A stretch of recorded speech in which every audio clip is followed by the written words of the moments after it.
Assalamualaikum warahmatullahi wabarakatuh. Saya kira apa yang disampaikan Bu Prof. Nur Hayati tadi sudah sangat sangat perfect ya.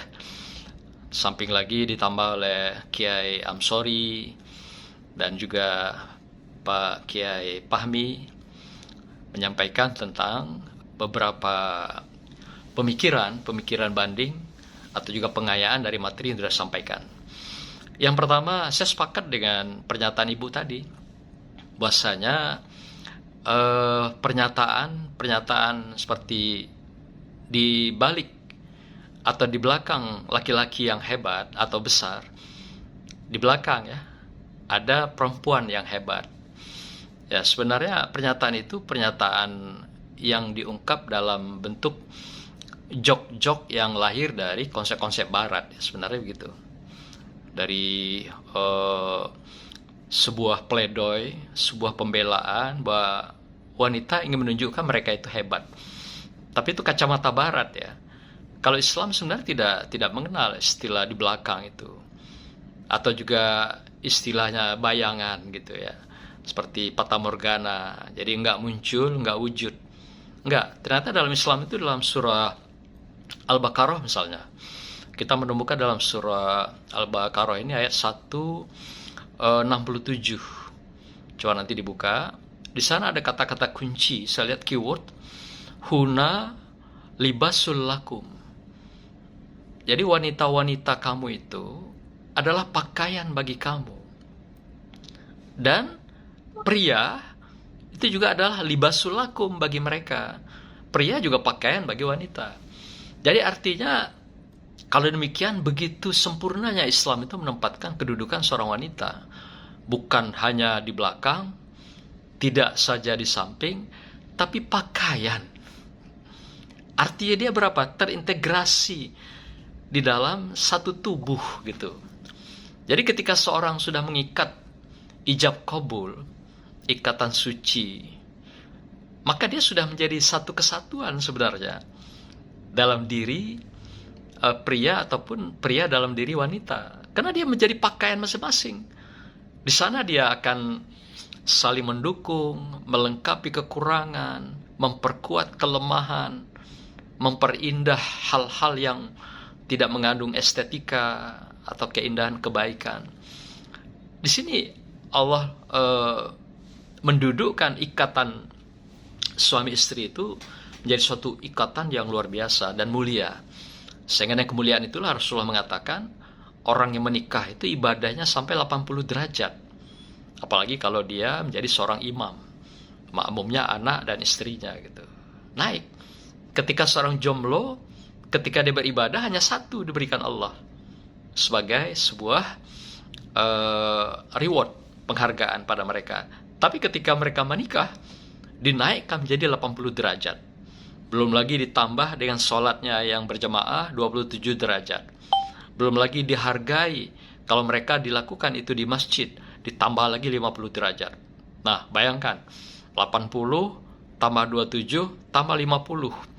Begitu derajat kemuliaan diangkat oleh Allah ketika seseorang itu sudah diikat dalam sebuah ikatan suci ijab kabul. Sampai begitu Allah menghargai manusia. Jadi nggak dikenal dalam konsep Islam, kalau saya pelajari itu, istilah di belakang atau beyond gitu ya. Jadi laki-laki yang hebat karena di belakangnya ada wanita hebat. Tidak. Islam sangat mendudukkan wanita itu, kalau kemarin kita katakan posisi wanita itu sangat terhormat, sehingga diberikan dalam Al-Quran itu ada satu surat namanya surah An-Nisa. Gitu. Nggak ada surat Ar-Rijal. Nah, begitu Bu ya Tamar ya. Kalau kita nggak dihargai dalam Al-Quran itu nama kita gitu, Ar-Rijal. Paling-paling ada muncul ayat Ar-Rijalu qawwamun 'alan nisa. Tapi yang suratnya langsung Ar-Rijal nggak ada. An-Nisa ada. Nah, sampai begitu ya yang Allah muliakan wanita itu. Itu yang pertama. Yang kedua, saya ingin hari ini mengungkap sebuah teori yang sangat bagus, yaitu tentang teori kereta kuda. Teori kereta kuda ini pernah ditulis oleh seorang tokoh filosof yang bernama Plato. Dia menulis dalam bukunya berjudul Padrus.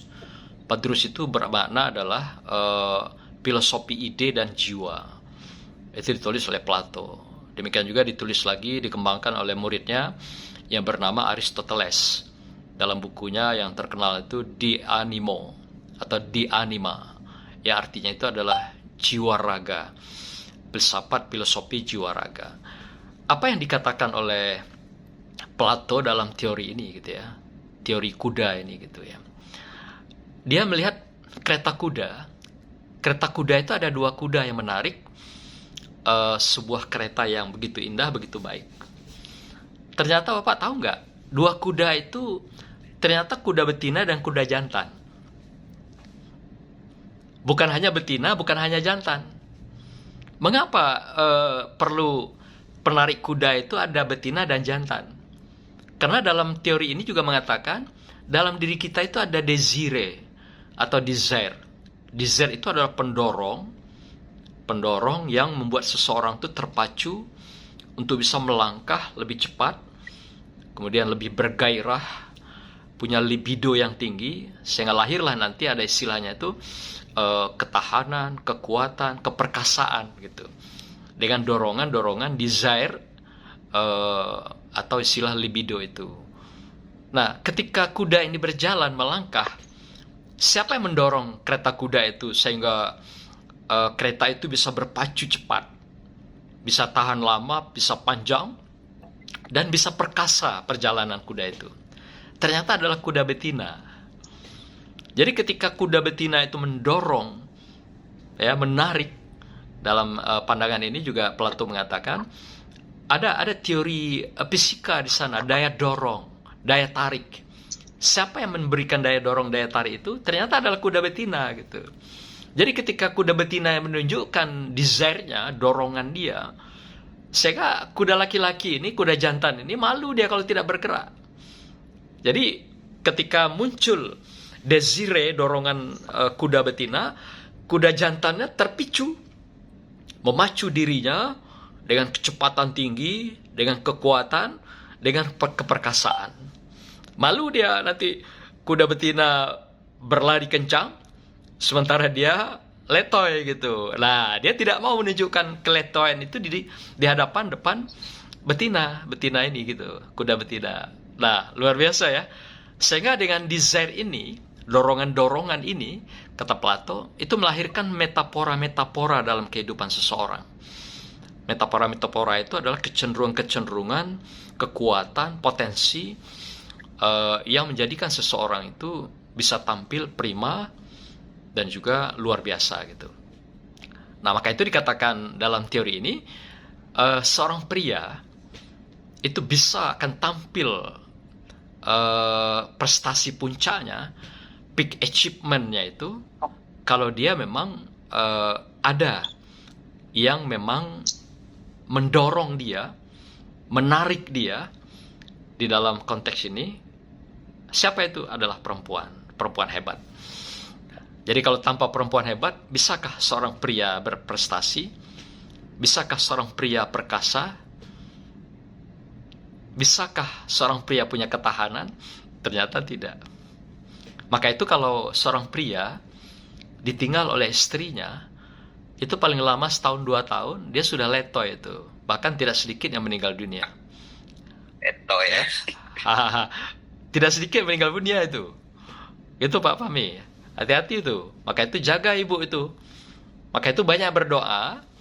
Kalau bisa, bapaknya minta duluan gitu berangkat. Jangan ibunya duluan gitu. Itu kalau seorang pria yang setia. Tapi kalau pria yang tidak setia, minta ibunya duluan. Gitu. Gitu Buya ya. Buya Tamar. Nah, itu kadang-kadang dalam joke, nanti mana duluan antara kita. Awak apa aku, kata suaminya kan. Istrinya bilang, biarlah aku duluan. Dalam hatinya bukan main senang gitu kan. Duluan lah kau. Itu kan, lah macam-macam pikiran desire-nya itu lah muncul dalam image itu kan. Nah, padahal dia tidak tahu kalau seorang pria ditinggal oleh wanita hebat, habis dia. Ya, bisa istilahnya mersam, merana sampai mati kata gitu. Wah, itu bahaya. Nah, maka itu teori Plato ini mengajarkan ketika seorang pria tadi ingin berprestasi puncak, peak achievement, maka dia harus membutuhkan desire itu, dorongan-dorongan itu, ya memang menjadi daya dorong, daya tarik, kalau istilah Plato itu dalam ilmu fisikanya, yang menjadi daya dorong, daya dongkrak, daya ungkit, daya tarik. Nah, maka itu betul kata Bu Nur tadi, bukan di belakang, bukan bayangan, tapi malah dia, kalau istilah Plato dalam fisika itu, dia daya dorong, daya dari, daya ungkit, daya angkat, gitu. Jadi semua daya itu ada pada wanita ini. Kalau Islam mengatakan dia pakaian. Jadi kalau pakaian berarti dia memperindah pria, dia melindungi pria, dia membuat pria itu pede, tidak rendah hati, tidak rendah diri. Ya, kalau pria sudah tidak rendah hati, tidak rendah diri, itulah pria sejati. Tapi seorang pria kalau dia rendah hati, rendah diri, oh enggak, pria itu, pria impoten itu. Nah, di sini ketangguhan seorang wanita menjadikan pria itu poten. Jangan sampai pria itu menjadi rendah hati, rendah diri. Nah, maka itu dalam sejarah, tadi Bu Nur sudah katakan, betapa perempuan-perempuan hebat itu melahirkan orang-orang hebat. Baik suaminya hebat, ya, wanita-wanita tadi. Contoh misalnya dari Nabi Musa, Ibunda Asyah melahirkan pria hebat. Siapa? Nabi Musa. Dan juga melahirkan pria hebat. Siapa? Fir'aun. Jadi dua sosok lahir dalam satu momentum sejarah oleh seorang wanita yang hebat, yaitu Umi Aisyah. Jadi walaupun kita melihat Fir'aun itu jahat, zalim, tapi setidaknya dia adalah suami dari Umi Asyah. Artinya Umi Asyah juga punya jasa besar, bisa melahirkan seorang Fir'aun begitu, yang juga menyamai seorang Tuhan. Tapi juga dia melahirkan seorang pria hebat, Musa alaihissalam. Luar biasa kan? Nah, Umi Maryam misalnya melahirkan seorang Nabi Isa. Bukan main hebatnya itu. Wanita-wanita yang terkenal. Sampailah tadi berapa nama disebutkan.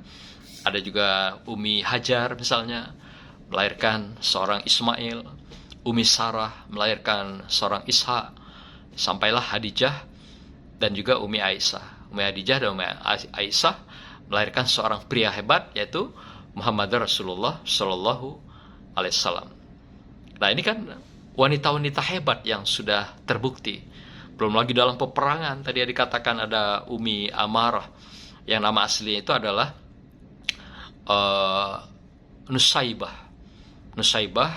bin Ka'ab.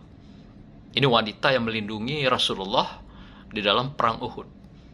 Kan perang Uhud itu kan perang kekalahan terbesar dalam Islam setelah perang Badar. Nah, wanita yang mati-matian membentengi Rasulullah itu adalah Nusaibah itu. Kalau nggak ada Nusaibah, Rasulullah bisa habis juga waktu itu. Sampai Nusaibah ini berlumuran darah, sampai patah mematah. Maka itu Rasulullah menjadikan dia ini adalah monumen wanita yang hebat, bersejarah dalam sepanjang peperangan yang dikenal dalam perang Uhud ini gitu. Jadi hampir tidak ditemukan dalam perang-perang berikutnya wanita hebat seperti Nusaibah ini. Maka itu Rasulullah mengabadikan nama Nusaibah ini. Kita sepakat bahwa mengoreksi konsep di belakang laki-laki hebat ada perempuan hebat. Ternyata bukan. Di dalam diri seorang pria yang hebat ada wanita yang hebat. Tanpa wanita yang hebat, seorang pria tidak akan pernah hebat selamanya. Tapi dengan wanita yang hebat, dia bisa menjadi perkasa, dia bisa menjadi kekuatan, dia bisa menjadi simbol daripada kekuasaan, dan juga simbol dari kejantanan seseorang, karena adanya wanita yang hebat di dalam diri seorang pria yang menyatu dalam aliran darah dan tarikan napasnya. Sekira barakallah, mudah-mudahan Allah berikan barakah pada kita semua. Wassalamualaikum warahmatullahi wabarakatuh.